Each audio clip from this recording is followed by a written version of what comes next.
Hello everybody, my name is Jamesie Ghost and welcome back to Interactive Horror. Now, I asked before if anybody actually was interested in hearing more of these stories, and a lot of people were, outside of YouTube. I know that you guys can't see any of the comments that come out there because there are none. There's maybe like one or two. But that's not the point. I was asking anybody that I knew that commented on it, saying, what story would you like next? They didn't really care. And I didn't hear from you guys, so I assume that you guys don't care either way. Not saying that that's a bad thing. But so we're just going to go ahead and go with the one thing that I can connect with. And I'm going to go with the Crystal Skull. And if the Crystal Skull is good, then we'll go on to Crystal Skull 2 in the next episode. So we'll start with there. And like I said, I kind of curious to say it's like this one would probably be like... the Monkey's Paw, if anybody's ever heard of that or have seen that. If you've read it, because that was a fantastic book. I do not believe it was made from just one whole book, though. But still, I mean, I read it in literature class when I was in high school, so it was really good. All right, but anyway, into the story. Being a king is hard. Being a good king is even harder. You know this well as the sole ruler of a European kingdom in the age when America is discovered. It has been 25 years since you ascended the throne. Your subjects are content with your rule. Your country is in peace and the people are wealthy, but there is something wrong with your life. Your daughter, Juliana, is ill. She's only 18 years old and she has gotten an illness that nobody could cure yet. Princess is dying and she is your only child, an heir to the throne. Every doctor you could find tried to cure her. You have tried almost everything. Almost. You've been informed about a miraculous artifact unearthed on the continent of America. It is a human skull made of crystal. It amazes the scholars because no method is known to carve up such an excellent shape of a skull out of crystal. This skull doesn't belong to the world that you know, but to an ancient civilization that has been lost. But what amazes the scholars is not just the impossible creation. The skull is told to bring miracles to whom touches it with their bare hands. Some people tell that they saw visions from the future. Some tell that they saw how the human race has been originated. And some tell that the skull can cure their illnesses. Those couldn't be cured with the medication available to your era. Naturally, you ordered your best men to bring the miraculous skull to the palace. It's midnight now. You are in Juliana's chamber. She is lying in her bed, holding your hand as you sit by her bed. No candles are lit inside. Full moon enlightens the princess's chamber, shining on her long blonde hair and blue eyes. She is too weak. Her skin is pale. She has under eye bags, showing her illness. You already suffered the loss of your wife 10 years ago. Now you can't stand seeing your daughter slowly die. Juliana asks with a soft voice, "Father, am I going to die?" She smiles. "I will not allow that." "I know, Father. You are a mighty king. I know that you will do the best by your subjects and me." The door of the chamber is knocked on. The servants generally don't disturb the royal family members at night, so it must be something important. "Come in!" A brunette boy, one of your servants, gets inside the chamber with politeness. He looks at you and says, "Your Majesty, the artifact has been brought. You had been waiting for this moment for a long time." After you kiss Juliana's forehead and say, "I will be back," she brings your hand to her pale lips and kisses it. Then you, Juliana, alone in her chamber.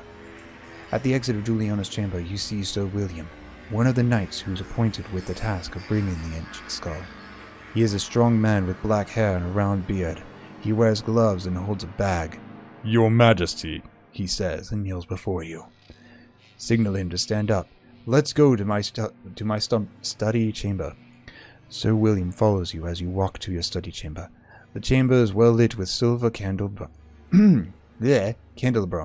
All the furniture are classy. It is a king's study room after all. There is only one chair. It is for you. You sit on it. Sir William stands by you and slowly pulls the artifact from his bag. You push the books on the study to an open space for the artifact. "Here it is," he says, and gently puts the crystal skull on the study desk. The skull is truly a masterpiece. If it is crafted by humans, All the details of a human skull are imprinted with care on raw crystal. Lights coming from the candles are refracted inside the crystal, gaining various colors of a rainbow.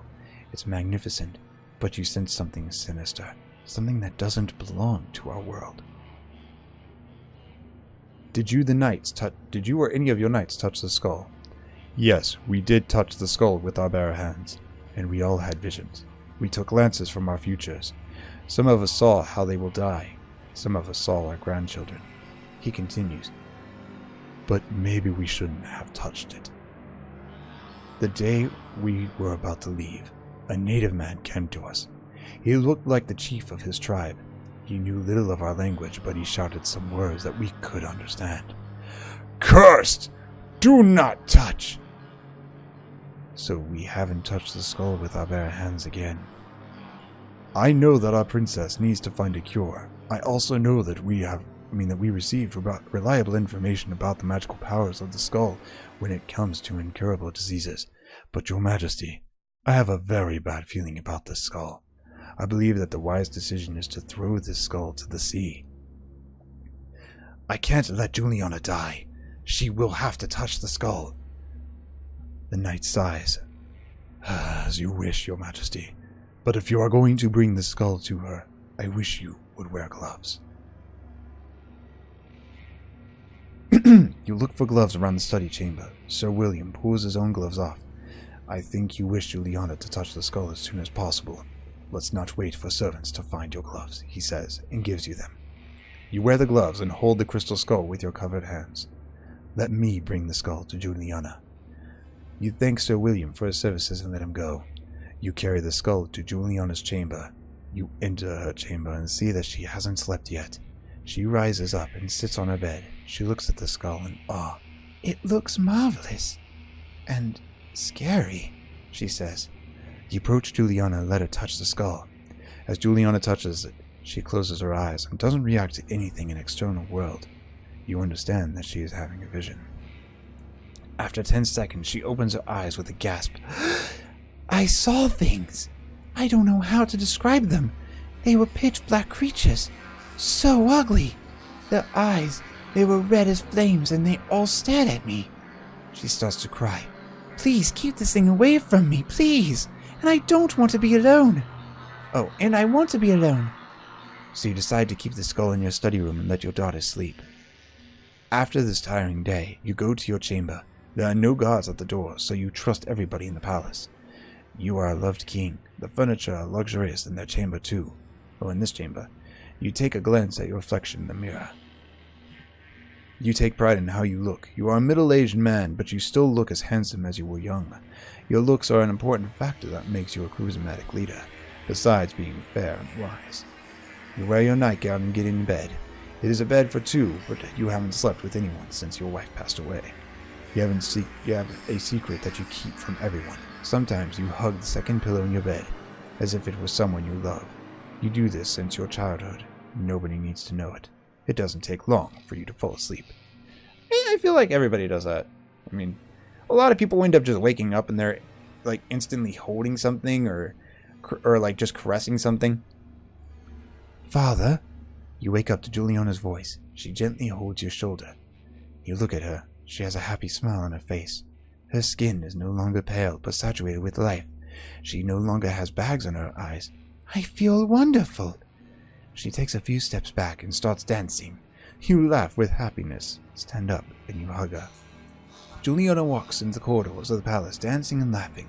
You and the people of the palace are very happy to see her this way. She used to be like a ghost before. You plan a feast and invite all the lords of the kingdom. A few days later, every lord arrives to the capital city to celebrate the health of the princess. At the feast, Juliana is the center of everybody's attention. She talks with everyone joyfully, makes jokes, makes people laugh.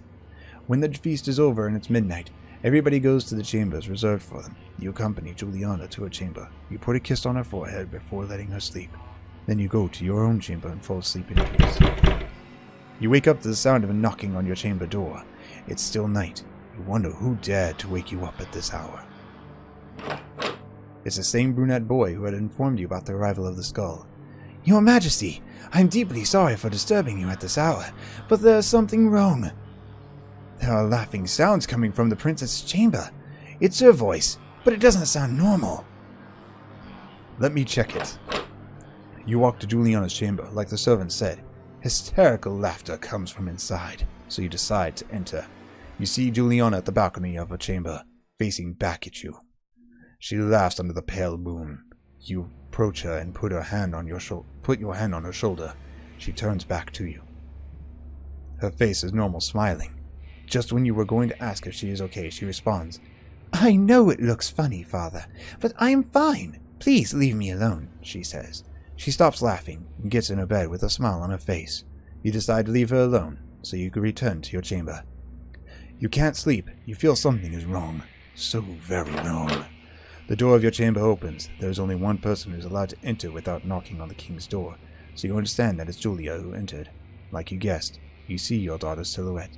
She closes the door and approaches you with a smile on her face. Juliana? She leans down to you, gently pulls the other pillow that you don't use. Juliana is dead, she says, pushing the pillow on her face. You struggle, but whoever or whatever is trying to kill you is too strong.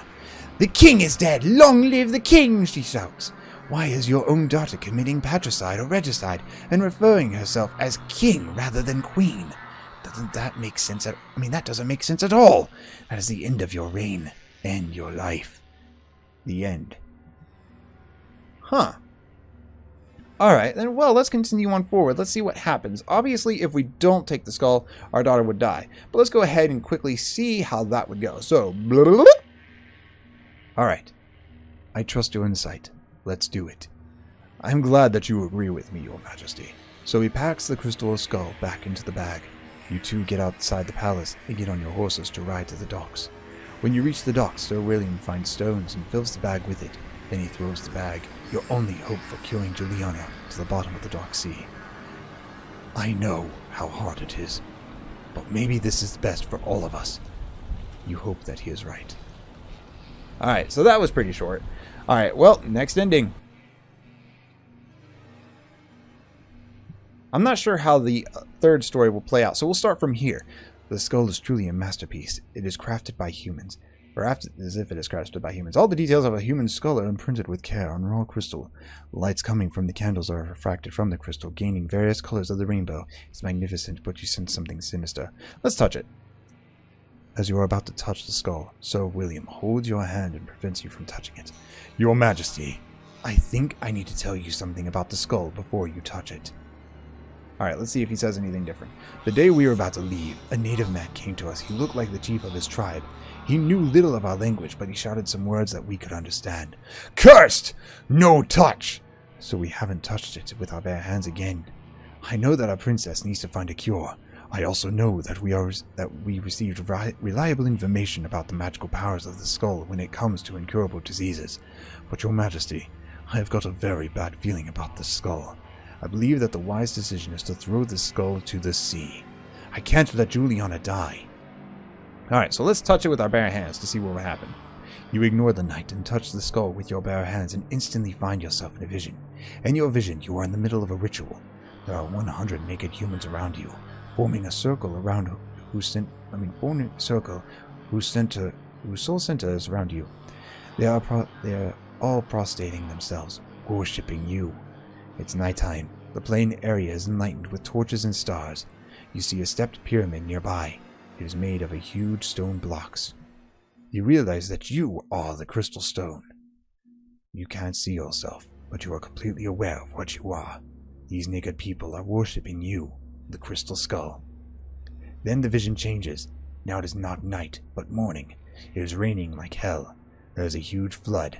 Unclothed, red-skinned humans scream and get drowned because of the disastrous torrent, and you, as the skull, drift away. You open your eyes and turn back to who you really are, the good king. Sir William looks at you. Let's tell the vision. You wake up in the morning. Something is wrong. You can't move your arms. No, not only your arms, but you can't move any part of your body. You are paralyzed. And suddenly your body starts to move involuntarily. It stands up without any consent. Your feet bring you to the mirror. You see your face in it, and you are terrified. but there is a grin on your face. You are no longer in control of your body. You are merely a bystander of what it does. It brings you to the throne room with confident steps. Soldiers salute you, to be exact, as you enter. It sits on the throne and shouts with your voice, "Bring me my daughter!" You watch guards accompany Juliana as she comes into your presence. It shouts, "I don't want her to suffer anymore! Kill her!"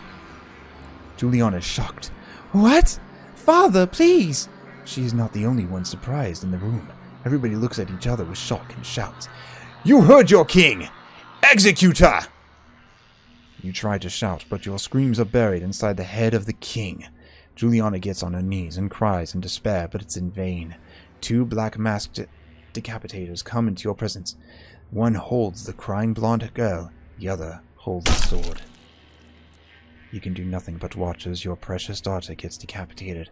Her head falls down and rolls to the throne.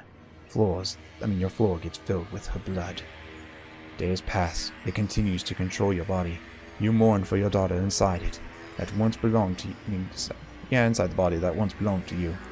You watch it rule your country with an iron fist. It orders all the churches to be burnt and the priests to be hanged. Of course, your people uprise against the new king. It suppresses the revolt with violence. Anyone who stood against the king gets tortured. Eyes are poked, skins are flayed. Soon, it orders people to worship it as a deity. The god king declares war against other countries. It doesn't take long for the other countries to form an alliance against the god king. In a fateful battle in your capital, the god... Okay then. Well, apparently that's it because I accidentally clicked it, and I don't think I can actually push back. Nope, I can't. Alright, well then apparently that sucks. So I understand if you guys give me a thumbs down for that one.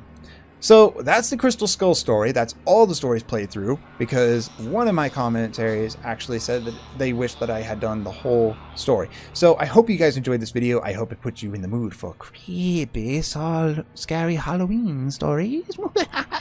Alright, well anyways, thank you guys for watching. Fist bump that like button if you enjoyed it, or just punch the hell out of that dislike button if you didn't.